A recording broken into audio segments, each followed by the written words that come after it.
+2 ശേഷം നല്ലൊരു ജോലി വിത്ത് ഹൈ പേയ്മെൻറ്റ് അത് എല്ലാവരുടെയും സ്വപ്നമായിരിക്കും. എന്നാൽ നിങ്ങൾക്ക് വേണ്ടിയിട്ടുള്ള ഒരു വീഡിയോ തന്നെയാണ് ഇത്. +2 ശേഷം നിങ്ങൾക്ക് എടുക്കാൻ സാധിക്കുന്ന ഫ്യൂച്ചറിൽ നല്ല സ്കോപ്പുള്ള ഹൈലി പേയ്മെൻറ്റ് ചെയ്യുന്ന ടോപ്പ് 5 കോഴ്സസിനെ കുറിച്ചുള്ള ഒരു വീഡിയോ ആണ് ഇതെന്ന് പറയുന്നത്. നമ്മളീ ജീവിക്കുന്ന കറൻറ്റ് സിനാരിയോയിൽ AI അഥവാ ആർട്ടിഫിഷ്യൽ ഇൻ്റലിജൻസിൻ്റെ സ്കോപ്പ് കൂടി വന്നുകൊണ്ടിരിക്കുകയാണ്. അതുകൊണ്ട് തന്നെ AI റിലേറ്റഡ് ആയിട്ടുള്ള കോഴ്സസിന് ഫ്യൂച്ചറിൽ നല്ല സ്കോപ്പ് ഉണ്ടായിരിക്കും. ഫസ്റ്റ് വൺ നമ്മൾ ഡീൽ ചെയ്യാൻ പോകുന്നത് ഡാറ്റ സയൻറ്റിസ്റ്റിനെ കുറിച്ചിട്ടാണ്. ആർക്കൊക്കെ ഡാറ്റ സയൻറ്റിസ്റ്റ് ആകാം? നിങ്ങളൊരു സയൻസ് സ്ട്രീം +2 എടുത്തിട്ടുള്ള വിദ്യാർത്ഥിയാണെങ്കിൽ നിങ്ങൾക്ക് എന്തായാലും ഡാറ്റ സയൻറ്റിസ്റ്റ് ആകാം. അതിനോടൊപ്പം തന്നെ പ്രോഗ്രാമിംഗ്, മാത്സ്, ലോജിക്കൽ തിങ്കിങ് എന്നുള്ള കാര്യങ്ങളിൽ നിങ്ങൾക്ക് നല്ല താല്പര്യം ഉണ്ടെങ്കിൽ എന്തായാലും നിങ്ങൾക്ക് ഈ കോഴ്സ് സെലക്ട് ചെയ്യാം. ഏതൊക്കെ മെത്തേഡിൽ നിങ്ങൾക്ക് ഡാറ്റ സയൻറ്റിസ്റ്റ് ആയിട്ട് മാറാം? ഫസ്റ്റ് വൺ ഡിഗ്രി റൂട്ട് പഠിക്കാം, അല്ലെങ്കിൽ എഞ്ചിനീയറിംഗ് റൂട്ടായിട്ട് പോകാം. ഡിഗ്രി റൂട്ട് നോക്കുന്ന സമയത്ത് ഡാറ്റ സയൻസ് അഥവാ കമ്പ്യൂട്ടർ സയൻസിൽ ആദ്യം നിങ്ങൾ BSc കംപ്ലീറ്റ് ചെയ്യേണ്ടി വരും. ഏകദേശം 3 years ഡ്യൂറബിലിറ്റി ഉള്ള ഒരു കോഴ്സാണ് ഇത്. അതിനുശേഷം ഡാറ്റ സയൻസിൽ MSc കംപ്ലീറ്റ് ചെയ്യുക. അത് ഏകദേശം 2 വർഷത്തോളം നീണ്ടു നിൽക്കുന്ന ഒരു കോഴ്സാണ്. അതിനുശേഷം നിങ്ങൾക്കൊരു സർട്ടിഫൈഡ് ആയിട്ടുള്ള ഡാറ്റ സയൻറ്റിസ്റ്റ് ആയിട്ട് മാറാം. അതും നിങ്ങൾക്ക് ഗൂഗിൾ, IBM, കോഴ്സെറ, EDX എന്നിങ്ങനെയുള്ള നിരവധി പ്രമുഖ കമ്പനികളിൽ നിങ്ങൾക്ക് ജോലി കിട്ടാനുള്ള സാധ്യത കൂടുതലാണ്. അടുത്തതാണ് എഞ്ചിനീയറിംഗ് റൂട്ട്. ആദ്യം AI അഥവാ ഡാറ്റ സയൻസിൽ BTech കംപ്ലീറ്റ് ചെയ്യാം. ഏകദേശം 4 വർഷം നീണ്ടു നിൽക്കുന്ന ഒരു കോഴ്സാണത്. ആൻഡ് നിങ്ങൾക്ക് ഫ്യൂച്ചറിൽ ഡാറ്റ സയൻറ്റിസ്റ്റ് ആക്കാൻ വേണ്ടിയിട്ട് പിന്നീട് അങ്ങോട്ട് സ്പെഷ്യലൈസ് ചെയ്തുകൊണ്ട് പഠിച്ചോളൂ. സാലറി എന്ന് പറയുമ്പോൾ ഏകദേശം 2 വർഷം എക്സ്പീരിയൻസ് ഉള്ള ഒരു എൻട്രി ചെയ്യുന്ന ബിഗിനർ ആയിക്കോട്ടെ നിങ്ങൾക്ക് 6 to 10 lakh per annum ആണ് ഏകദേശം ആവറേജ് ആയിട്ട് നിങ്ങൾക്ക് കിട്ടാനായിട്ട് പോകുന്നത്. ഇതൊരു ഇന്റർനെറ്റ് ബേസ്ഡ് ആയിട്ടാണ് ഈ ഒരു സാലറി ഡീറ്റെയിൽസ് പറയുന്നത്. അതുകൊണ്ട് തന്നെ ഓരോ കമ്പനികളിലും ഡിഫറെൻ്റ് ആയിട്ടുള്ള സാലറീസ് വന്നേക്കാം. ആൻഡ് ദെൻ ഒരു സീനിയർ ഡാറ്റ സയൻറ്റിസ്റ്റിന് 25+ lakh per annum നിങ്ങൾക്ക് ഏൺ ചെയ്യാനായിട്ട് സാധിക്കും. ആൻഡ് ഇൻ്റർനാഷണലി നിങ്ങൾക്ക് പോകുന്ന സമയത്ത് $100K+ per year നിങ്ങൾക്ക് ഏൺ ചെയ്യാനായിട്ട് സാധിക്കും. സെക്കൻഡ് വൺ CA അഥവാ ചാർട്ടേഡ് അക്കൗണ്ടൻറ്റ്.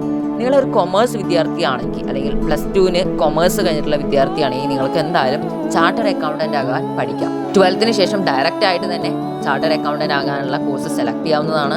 ഏകദേശം 4.5 വർഷം മുതൽ 5 വർഷം വരെ നീണ്ടു നിൽക്കുന്ന ഒരു കോഴ്സായിരിക്കും CA എന്ന് പറയുന്നത്. ഫസ്റ്റ് അറ്റംപ്റ്റിൽ തന്നെ CA ക്രാക്ക് ചെയ്യാൻ പറ്റിക്കഴിഞ്ഞാൽ നിങ്ങൾക്ക് 4.5 മുതൽ 5 വർഷം വരെ ആയിരിക്കും ആ ഒരു CA കോഴ്സ് എന്ന് പറയുന്നത്. ഓക്കെ, ഇനി ഏതൊക്കെ സബ്ജക്റ്റ്? മെയിനായിട്ട് അക്കൗണ്ടിങ്, ബിസിനസ് സ്റ്റഡീസ് എന്നിങ്ങനെയുള്ള സബ്ജക്ട്സ് ഒക്കെ നമുക്ക് CAയിൽ ഡീൽ ചെയ്യേണ്ടതായിട്ട് വരുന്നുണ്ട്. ആൻഡ് ഈ CA എടുത്തു കഴിഞ്ഞാൽ നിങ്ങൾക്ക് എടുക്കാൻ സാധിക്കുന്ന ജോലികൾ ഏതൊക്കെയാണ്? ഗവൺമെൻറ് ജോബ്സ് എടുക്കാം, CAG, PSU റൂൾസ് പോലെയുള്ള ഗവൺമെൻറ് ജോബ്സിന് സാധ്യതയുണ്ട്. ഫിനാൻസ് മാനേജറായിട്ട് കയറാം. അങ്ങനെയുള്ള നിരവധി ജോബ്സ് ചാർട്ടേഡ് അക്കൗണ്ടൻ്റ് ആയി കഴിഞ്ഞാൽ നിങ്ങൾ സെലക്ട് ചെയ്യാവുന്നതാണ്. സാലറി നോക്കുന്ന സമയത്ത് ഒരു ഫ്രഷർ ചാർട്ടേഡ് അക്കൗണ്ടൻ്റ് കിട്ടാൻ പോകുന്നത് 7 to 12 lakh per annum ആണ്. ആൻഡ് ഇൻ്റർനാഷണലി പോകുന്ന സമയത്ത് അതിനേക്കാൾ കൂടുതലായിട്ട് നിങ്ങൾക്ക് ലഭിക്കും. ആൻഡ് ദെൻ ഇതിൻ്റെ കുറച്ച് പ്രോസ് ആൻഡ് കോൺസ് നോക്കുന്ന സമയത്ത് നിങ്ങൾക്ക് എവിടെ വേണമെങ്കിലും ലോകത്ത് എവിടെ വേണമെങ്കിലും ജോലി സാധ്യതയുള്ള ഒരു കോഴ്സാണ് CA എന്ന് പറയുന്നത്. ആൻഡ് നല്ല രീതിയിലുള്ള ഒരു ഇൻകം നിങ്ങൾക്ക് ജനറേറ്റ് ചെയ്യാനായിട്ട് സാധിക്കും. ഇതിൻ്റെ കുറച്ച് ഡ്രോബാക്ക് എന്ന് പറയുന്ന സമയത്ത് ടഫ്നെസ് തന്നെയാണ്. ഈ CA എക്സാം ക്രാക്ക് ചെയ്യുക എന്ന് പറയുന്നത് അത്രയ്ക്കും എളുപ്പമായിട്ടുള്ളൊരു കാര്യമൊന്നുമല്ല ഉള്ളൂ. പക്ഷേ ഇതിൻ്റെ ഒരു ഡ്രോബാക്കായിട്ട് പറയാൻ സാധിക്കില്ല. നെക്സ്റ്റ് കോഴ്സാണ് റോബോട്ടിക്സ് എഞ്ചിനീയർ അല്ലെങ്കിൽ മെക്കാട്രോണിക്സ് എഞ്ചിനീയർ എന്ന് പറയും. ഏത് സ്ട്രീം പഠിച്ചവർക്കാണ് ഇത് സെലക്ട് ചെയ്യുക? അഫ്കോഴ്സ് PCM അഥവാ ഫിസിക്സ്, കെമിസ്ട്രി, മാത്സ് കംപ്ലീറ്റ് ചെയ്തവർക്ക് ഈ ഒരു മേഖലയിലേക്ക് കടക്കാനായിട്ട് സാധിക്കും. ഏത് എക്സാമാണ് എഴുതേണ്ടത്? JEE മെയിൻസും അഡ്വാൻസും എഴുതിക്കൊണ്ട് നിങ്ങൾക്ക് ഒരു കോഴ്സ് സെലക്ട് ചെയ്യാവുന്നതാണ്. അല്ലെങ്കിൽ പ്രൈവറ്റ് യൂണിവേഴ്സിറ്റി എക്സാംസ് ആയിട്ടുള്ള VIT, SRM പോലുള്ള എക്സാംസ് നിങ്ങൾക്ക് എഴുതാവുന്നതാണ്. ഡിഗ്രി ലെവലായിട്ട് എങ്ങനെ പഠിക്കാം? ആദ്യം റോബോട്ടിക്സ് എഞ്ചിനീയറിംഗിൽ BTech കംപ്ലീറ്റ് ചെയ്യാം. ഏകദേശം 4 years ആണ് അതിൻ്റെ ഡ്യൂറബിലിറ്റി എന്ന് പറയുന്നത്. ആൻഡ് ദെൻ മെക്കാട്രോണിക്സ് എഞ്ചിനീയറിംഗിൽ BTech കംപ്ലീറ്റ് ചെയ്യാം. അതും 4 years വരുന്നൊരു കോഴ്സാണ്. ആൻഡ് ദെൻ റോബോട്ടിക്സിൽ സ്പെഷ്യലൈസ് ചെയ്യുക. അതും MTechഉം മെക്കാനിക്സും ഒക്കെ എടുത്തുകൊണ്ട് അതും ഏകദേശം 6 വർഷത്തോളം നീണ്ടു നിൽക്കുന്ന കോഴ്സാണ്. 4+2 years ആണ് വരുന്നത്. നെക്സ്റ്റ് ഇതിൻ്റെ സാലറി ഡീറ്റെയിൽസ് കിടക്കുന്ന സമയത്ത് ഒരു ഫ്രഷറിന് 5 to 8 lakh per annum ആണ് ഏർണിങ്സ് എന്ന് പറയുന്നത്. ആൻഡ് സീനിയർ ആയിട്ട് വരുന്ന സമയത്ത് അല്ലെങ്കിൽ ഇൻ്റർനാഷണലി പോകുന്ന സമയത്ത് ഇതിൻ്റെ വാല്യൂ കൂടിക്കൊണ്ടേയിരിക്കും. Fourth one psychologist. If you are a good listener, emotionally balanced ആയിട്ടുള്ള ആളാണ്, അല്ലെങ്കിൽ ഇമോഷണലി ഇൻ്റലിജൻ്റ് ആണ്, അതേപോലെ തന്നെ മറ്റുള്ളവരുടെ മാനസികാവസ്ഥ മനസ്സിലാക്കി അവർക്ക് വേണ്ടിയിട്ടുള്ള ശുശ്രൂഷ നൽകാൻ സാധിക്കുന്നുണ്ട്, അല്ലെങ്കിൽ ഹ്യൂമൻ ബിഹേവിയറിൽ ഇൻട്രസ്റ്റഡ് ആണ്, മെൻ്റൽ ഹെൽത്ത് ആൻഡ് റിലേഷൻഷിപ്സിലൊക്കെ ഇൻട്രസ്റ്റ് ഉള്ള ആൾക്കാരാണെങ്കിൽ നിങ്ങൾക്ക് എന്തായാലും ഈ ഒരു കോഴ്സ് സെലക്ട് ചെയ്യാം. 12th ശേഷം നിങ്ങൾക്ക് ഫിസിയോളജിയിൽ BA ചെയ്യാം. ഏകദേശം 3 വർഷമാണ് അതിൻ്റെ durability. And MA or MSc എന്ന് പറയുന്ന കോഴ്സസ് ഫിസിയോളജിയിൽ കംപ്ലീറ്റ് ചെയ്യാം അടുത്ത സ്റ്റെപ്പായിട്ട്. അത് 2 വർഷത്തോളം വരുന്നുണ്ട്. ആൻഡ് ഒരു ഇൻറ്റേൺഷിപ്പ് നിങ്ങൾക്ക് ഉണ്ടായിരിക്കും, പ്ലസ് RCI രജിസ്ട്രേഷൻ ഉണ്ടായിരിക്കും. അത് 6 മുതൽ 12 മാസം നീണ്ടു നിൽക്കുന്ന കോഴ്സാണ്. ആൻഡ് ഓപ്ഷണലായിട്ട് നിങ്ങൾക്ക് വീണ്ടും സ്പെഷ്യലൈസ് ചെയ്യാൻ വേണ്ടിയിട്ട് MPhil അഥവാ PhD ഇൻ സൈക്കോളജി ചെയ്യാവുന്നതാണ്. അത് 2 മുതൽ 5 വർഷം വരെ നീണ്ടു നിൽക്കുന്ന ഒരു കോഴ്സാണ്. ആൻഡ് ദെൻ നിങ്ങൾക്ക് എവിടെയൊക്കെ ജോലിയിൽ കയറാം. ഹോസ്പിറ്റൽസിൽ കയറാം, ആൻഡ് മെൻ്റൽ ഹെൽത്ത് ക്ലിനിക്സിൽ കയറാം, സ്കൂൾ കോളേജസിലൊക്കെ ആയിട്ട് നിങ്ങൾക്ക് ജോലിക്ക് കയറാം.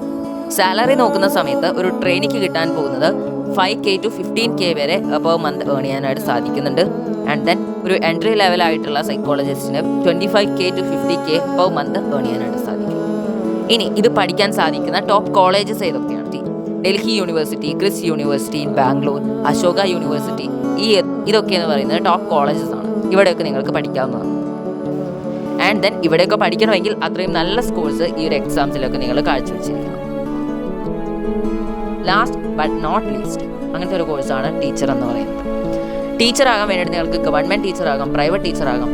നിങ്ങൾക്ക് ഗവൺമെൻറ് ടീച്ചർ ആകണമെങ്കിൽ നിങ്ങൾക്ക് കേരളയിൽ തന്നെ ഗവൺമെൻറ് ടീച്ചറായിട്ട് ജോലി നേടണമെങ്കിൽ ആദ്യം നിങ്ങൾ അറ്റൻഡ് ചെയ്യേണ്ടതാണ് കാഡറ്റ് എക്സാമിന് ശേഷം സെറ്റ് എക്സാം എഴുതേണ്ടി വരും. പിന്നെ KPSC Kerala public service commission നടത്തുന്ന KPSC എക്സാംസ് എഴുതേണ്ടി വരും. ഈ 3 എക്സാം കംപ്ലീറ്റ് ചെയ്തുകൊണ്ട് നിങ്ങൾക്ക് ഒരു ടീച്ചറായിട്ട് സ്കൂളുകളിൽ കയറാനായിട്ട് സാധിക്കും. നിങ്ങളുടെ റിട്ടയർമെൻറ്റ് ഏജ് വരെ നിങ്ങൾക്ക് ജോബ് സെക്യൂർഡ് ആണ്. ആൻഡ് ദെൻ ട്രാൻസ്ഫർ ഫെസിലിറ്റീസ് ഉണ്ടായിരിക്കും നിങ്ങൾ ഈ ജോബിൽ കയറി കഴിഞ്ഞാൽ. അതേപോലെ തന്നെ പെർമനൻ്റ് ആയിട്ടുള്ള ഒരു സാലറി നിങ്ങൾക്ക് കിട്ടുന്നതായിരിക്കും. അപ്പോൾ ഇതൊക്കെയാണ് ടോപ്പ് 5 കോഴ്സസ്. നിങ്ങൾക്ക് ഇനിയും ഇങ്ങനത്തെ കോഴ്സസിൻ്റെ ഡീറ്റെയിൽസ് ആയിട്ടുള്ള വീഡിയോ വേണമെങ്കിൽ താഴെ കമൻറ്റ് ചെയ്യാം. I will do. അപ്പോൾ ഇന്നത്തെ വീഡിയോ എന്ന് പറയുന്നത് ഇത്രയൊക്കെയാണ്. നിങ്ങൾക്ക് ഈ വീഡിയോ ഉപകാരപ്പെട്ടു എന്നുണ്ടെങ്കിൽ ഷുവറായിട്ടും like, share and subscribe. Until then by.